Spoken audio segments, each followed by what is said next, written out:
Get ready for a deep dive into the behind-the-scenes magic of Cool Runnings, a 1993 Disney classic that warmed hearts worldwide and turned the improbable tale of a Jamaican bobsleigh team into a pop culture phenomenon. If you think you already know everything about this underdog story, buckle up. The reality behind the script might surprise you, and the production was as quirky and high-speed as a bobsleigh run itself. Let's see how the lines between fact and fiction got blurred, how an intern landed a starring role, why an Olympic crash turned into an iconic finish line moment, and how the cast's accents were forced to sound a bit like a Jamaican Sebastian from The Little Mermaid. Here are 30 facts, some hilarious, some mind-blowing, some simply endearing, that will make you appreciate Cool Runnings in a whole new way. Inspired by Real Team. Despite its comedic tone and the occasional dash of Disney-style exaggeration, Cool Runnings draws its main inspiration from a genuine Jamaican bobsleigh team that competed in the 1988 Winter Olympics. At the time, few observers believed that a country famous for its tropical beaches, reggae music, and sprinters could possibly challenge the cold-weather sport of bobsleigh. This improbable leap into winter sports was driven by a group of determined Jamaican athletes who wanted to prove that their island could adapt to almost any athletic endeavor. Although the film modifies the details, such as depicting track runners instead of military volunteers, there is no mistaking that the underdog ethos came directly from these real-life pioneers. Archival news coverage from 1988 shows how the public's fascination with a tropical bobsleigh squad ignited a global conversation on pushing boundaries, mirroring the central theme that no obstacle is too great with the right mix of grit, hope, and team spirit. Military athletes. Many fans accept the movie's version of 4 Jamaican sprinters who pivot to bobsleigh after some slip-up during Olympic track trials. However, historical evidence points to the Jamaican bobsleigh squad mostly being drawn from the Jamaican Defense Force, featuring men like Devon Harris, Dudley Stokes, Michael White, and Chris Stokes. None of them were track sprinters who had lost a shot at the Summer Games. In truth, they had robust athletic backgrounds that included general fitness, discipline, and speed training. The Jamaican Army recognized that bobsleigh demands explosive power at the start, combined with unwavering focus and resilience. In reflecting on their real journey, the squad often highlights how the discipline they learned in the military provided a perfect foundation for training under harsh winter conditions they had never experienced before. So, while Sanka's comedic egg antics are purely Hollywood, the spirit of "try something new if you've got the raw athletic ability" lines up with their actual experience. American Founders.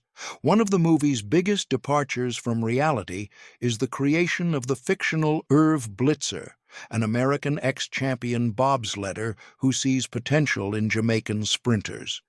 Yet, the real impetus for the Jamaican bobsleigh project came from 2 Americans named George Fitch and William Maloney, who recognized that the island's top-tier sprinters might transfer their explosive speed into pushing a bobsleigh. The real men were intrigued by Jamaican pushcart racing, an activity involving makeshift carts navigating steep roads, and they figured it closely resembled the initial push start of a bobsleigh run. Unlike the story about a coach trying to redeem himself, the actual scenario involved enthusiastic outsiders persuading Jamaican authorities to give this eccentric plan a try. The Jamaican Olympic Association initially hesitated, not wanting a fiasco that might embarrass the country, but Fitch and Maloney's confidence eventually won out. Interviews from the 1980s reveal that these founders never expected the team to garner worldwide fame so quickly. They just thought it would be interesting to see Jamaicans adapt to an ice sport. No Olympic disqualification. One of Cool Running's most tear-jerking moments is the final run, where the Jamaican sled crashes, and we see the team heartbreakingly disqualified from medal contention. Though that scene gave audiences a lump in their throat, the real 1988 Jamaican team was not disqualified for the crash. They simply didn't finish their third run due to inexperience in maneuvering the sled on a tricky curve, so they were listed as DNF, did not finish. They still earned a permanent place in Olympic lore and garnered significant media attention. Some might argue that giving them a disqualification in the film made the heartbreak sharper, capturing how it must have felt to see their hopes dashed, albeit for a different reason. Real crash footage.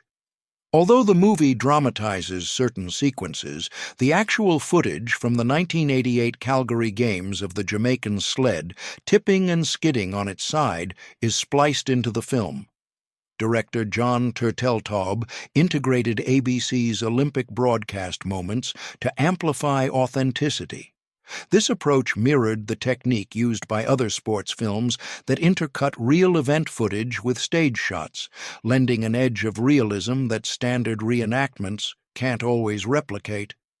Those few seconds of genuine crash imagery reveal just how dangerous bobsleigh can be, underscoring that even a team from a sunny island, unfamiliar with sub-freezing conditions, would push themselves to the limit. Fortunately, no one was severely injured, contrary to the dire implications in the script, so the starry-eyed dream of being Olympians ended mostly with bruises rather than broken bones. No Sled Carry, the heartwarming finale where the four Jamaican men lift their sled and haul it across the finish line, became an iconic cinematic moment, one that fans love to reference as the ultimate show of pride and unity. Yet, in real life, the Jamaican athletes simply exited the sled and walked away, looking somewhat rattled but still given a hero's applause by spectators.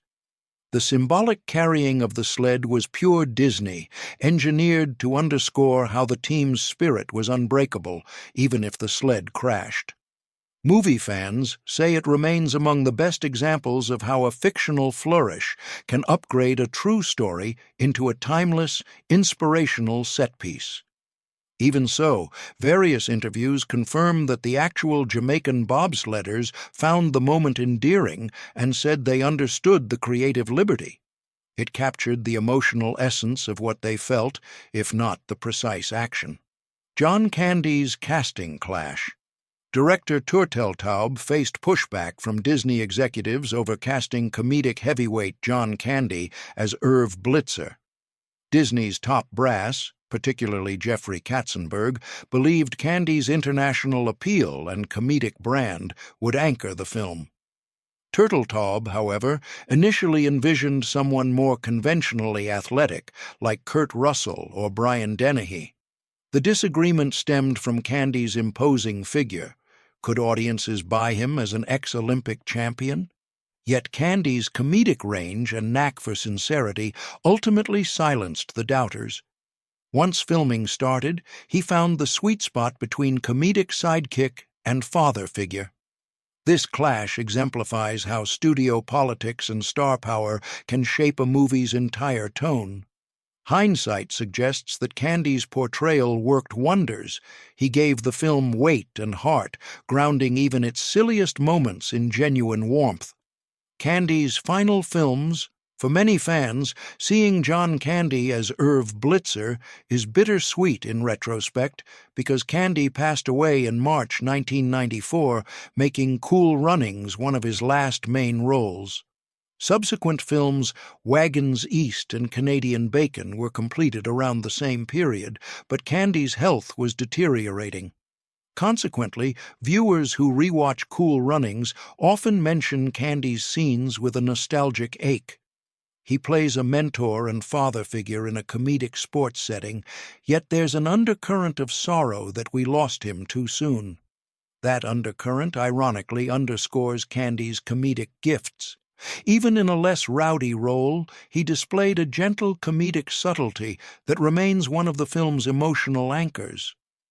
Raul Lewis's accidental role.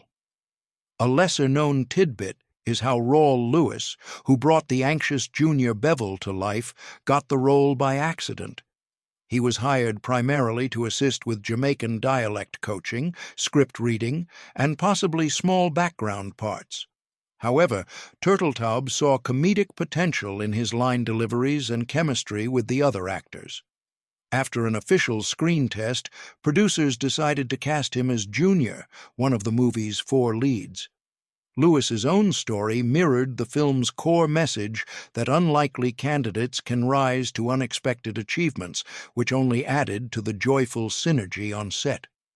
Some staff joked that his real-life, behind-the-scenes jump from accent coach to star matched the Jamaican team's improbable leap to the Winter Olympics. Malik Yoba's song. Malik Yoba wasn't just an actor playing Yul Brynner. He was also a talented musician who performed a Jamaican bobsledding chant as part of his audition tape. Casting directors, impressed by Yoba's original chant, decided to incorporate the number into the film's scenes and soundtrack. The track, though not as globally recognized as I Can See Clearly Now, got enough traction for Yoba to explore music deals. This convergence of acting and musical talent exemplifies how the film thrived on organic creativity from its cast, reinforcing the sense of a tight-knit, slightly ragtag group forging something memorable together. Tommy Swerdlow's addiction. Screenwriter.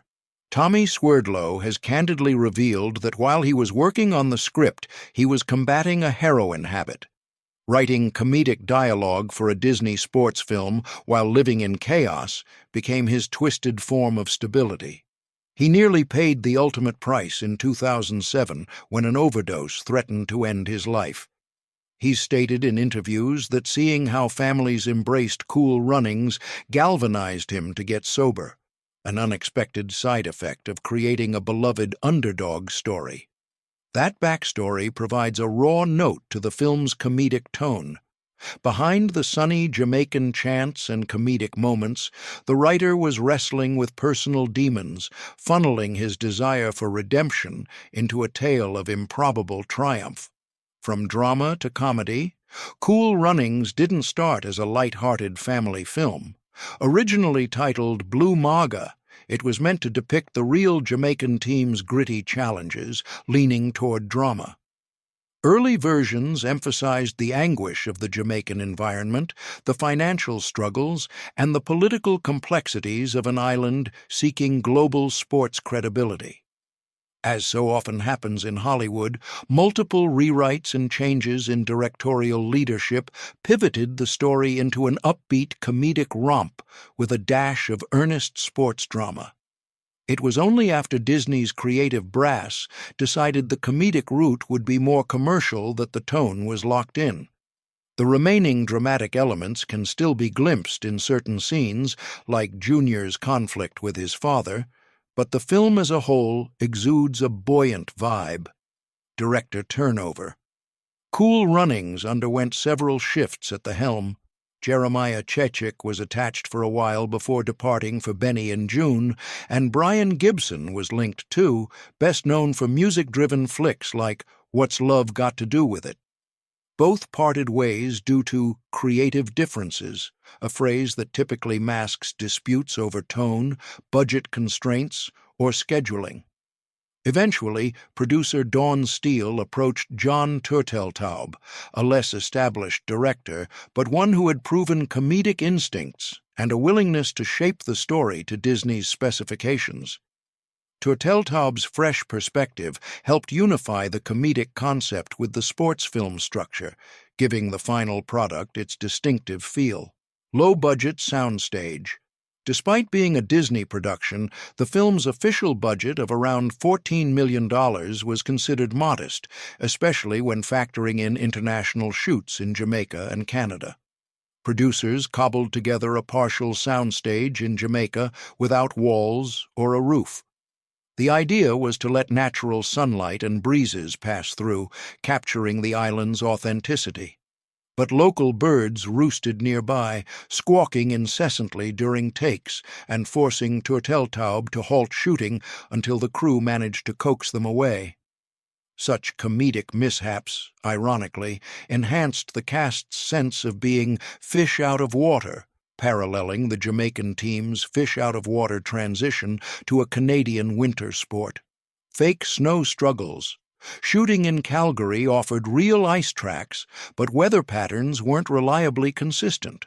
Sometimes heavy snow would disrupt filming, while on other days the area was so windblown or warm that the slopes looked patchy and unconvincing. The production improvised by covering certain patches with layers of cotton, shredded paper, or white cloth.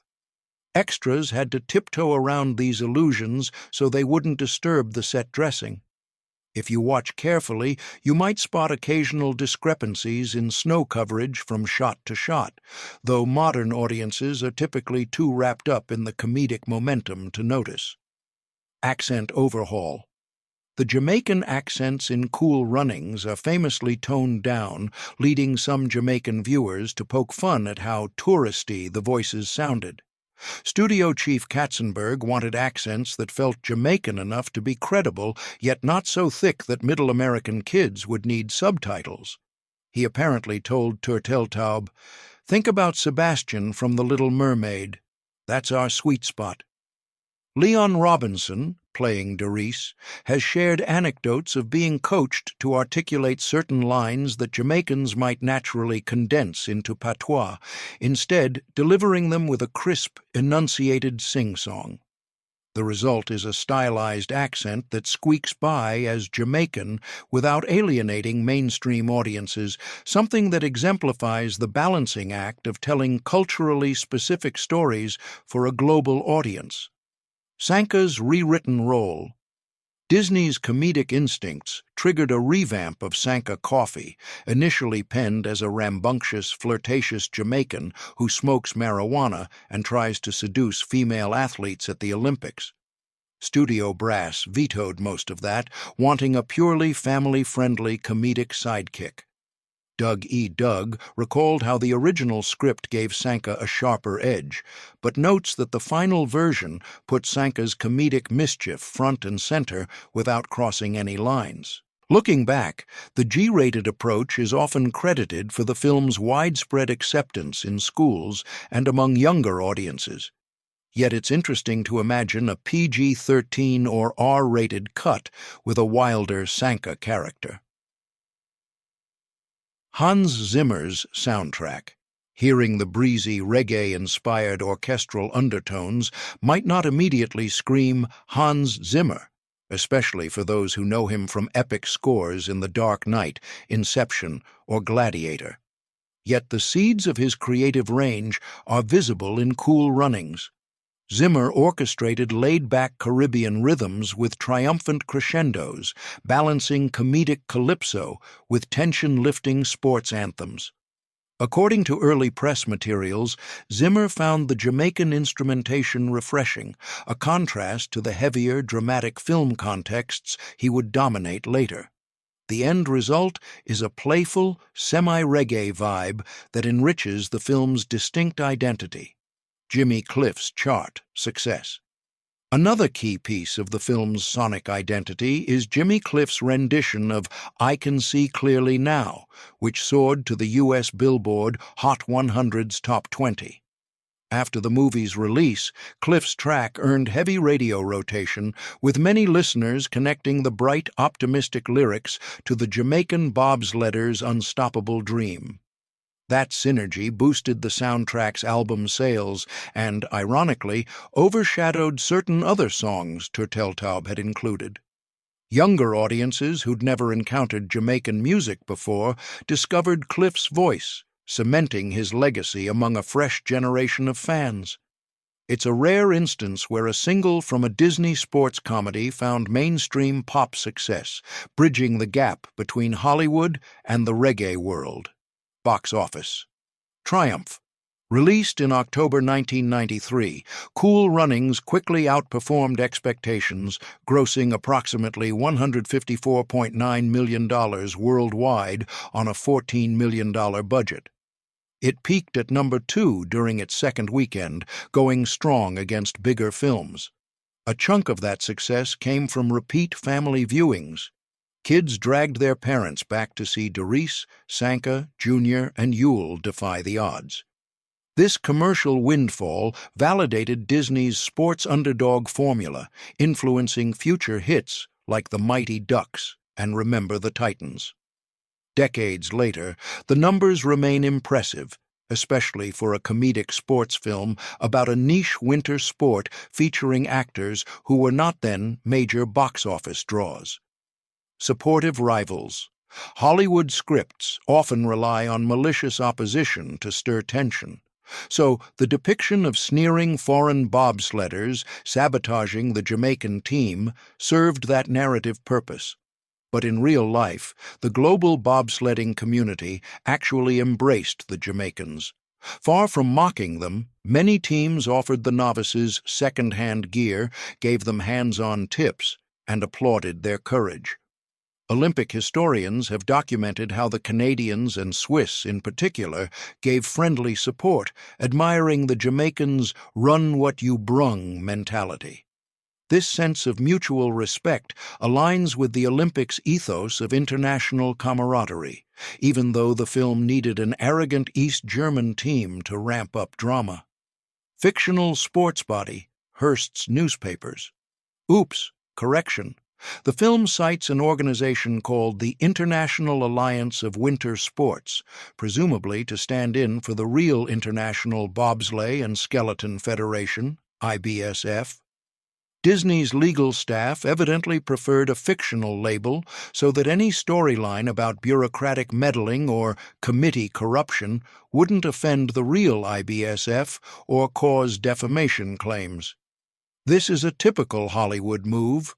Some might recall how sports-based movies like The Mighty Ducks invented fictional sports authorities to sidestep legal friction with the NHL or official committees. So while you watch the Jamaican team get flack from that alliance, just know it's a stand-in for the real bobsleigh overseers. Leon's casting delay. Leon was cast around 1989, locked into the production that would eventually become Cool Runnings. Director after director came and went. Scripts changed from comedic to dramatic, back to comedic. This prolonged pre-production forced Leon to pass on other roles.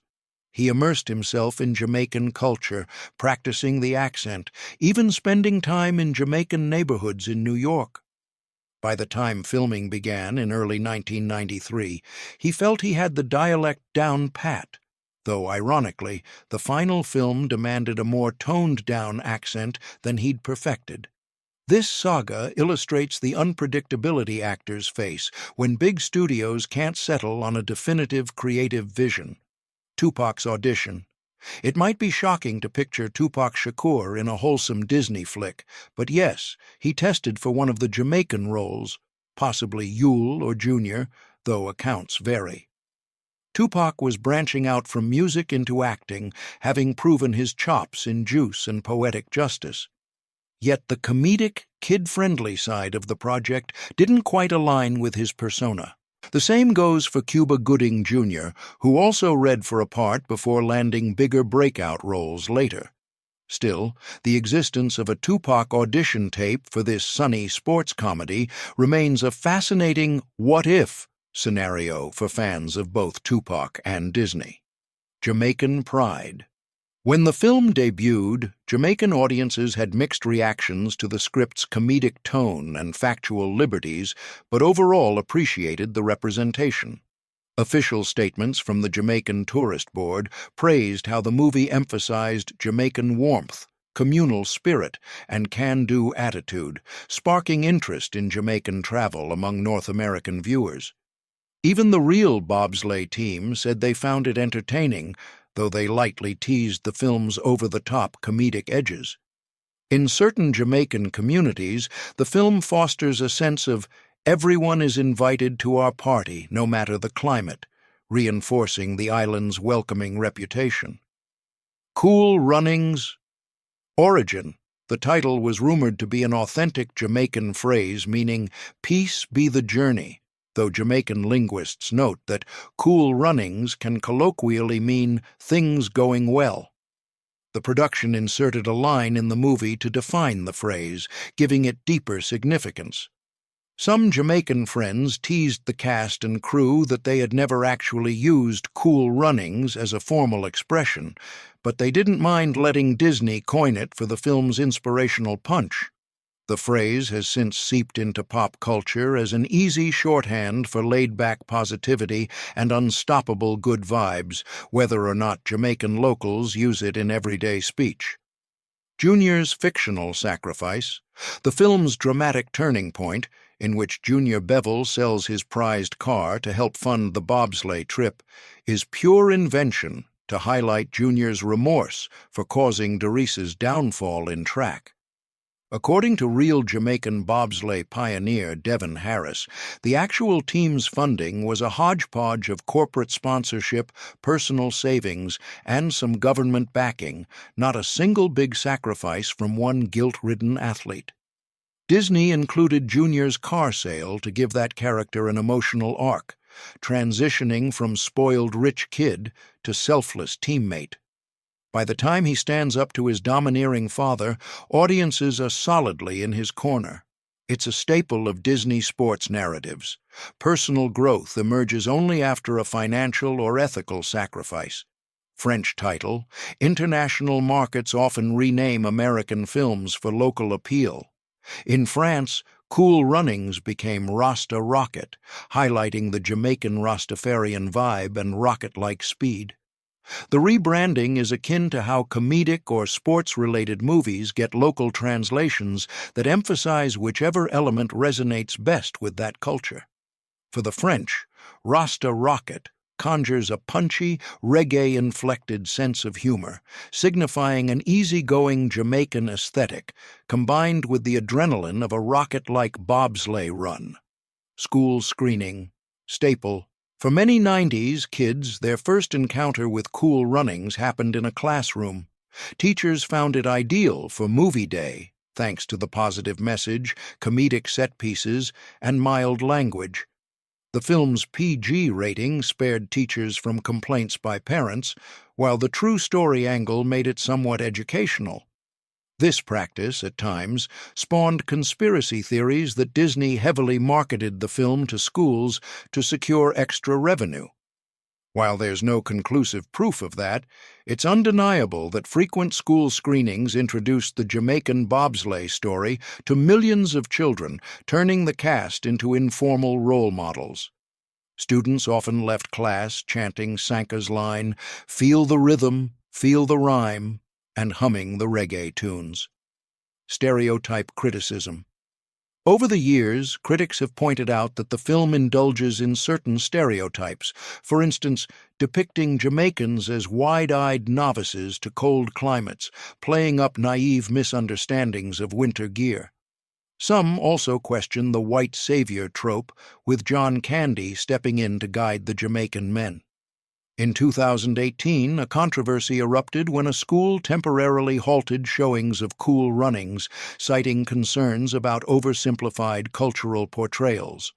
Nonetheless, the majority of watchers argue that the film's heart is in the right place, shining a warm, comedic light on a real underdog achievement and bridging cultural gaps in a generally respectful, if simplified, manner. The short runtime, comedic bits, and triumphant final takeaway overshadow the outdated jokes, making it remain a sentimental favorite for folks who love a feel-good underdog story. And there you have it, 30 lesser-known facts and insights into the making, content, and legacy of Cool Runnings. Stretching from the Jamaican Army origins of the real 1988 bobsleigh team to the comedic transformations demanded by Disney's test audiences, from John Candy's heartfelt performance to the overshadowed controversies around accent authenticity and alleged Nazi deals, not in the film, but in Hearst's Empire's background, every piece of this puzzle reminds us why the movie stands out among sports comedies. It's a story both irreverent and surprisingly earnest, the tale of how an island known for beaches and reggae tried on heavy jackets, braved a sub-zero track, and earned the world's applause. At its best, Cool Runnings exemplifies an alchemy of reality and fiction, taking the skeleton of a true event and dressing it in comedic flair so wide audiences could discover, in a breezy 98-minute feature, the essence of Jamaican resilience. Even if some scenes are pure invention, the film manages to capture that intangible spark that made the real Jamaican bobsleigh team unforgettable. It's no wonder so many fans still cry out, "Feel the rhythm, feel the rhyme," whenever winter sports roll around. Sure, the sled might have crashed, the script might have fudged details, but the message of dreaming beyond the tropics remains just as exhilarating as ever.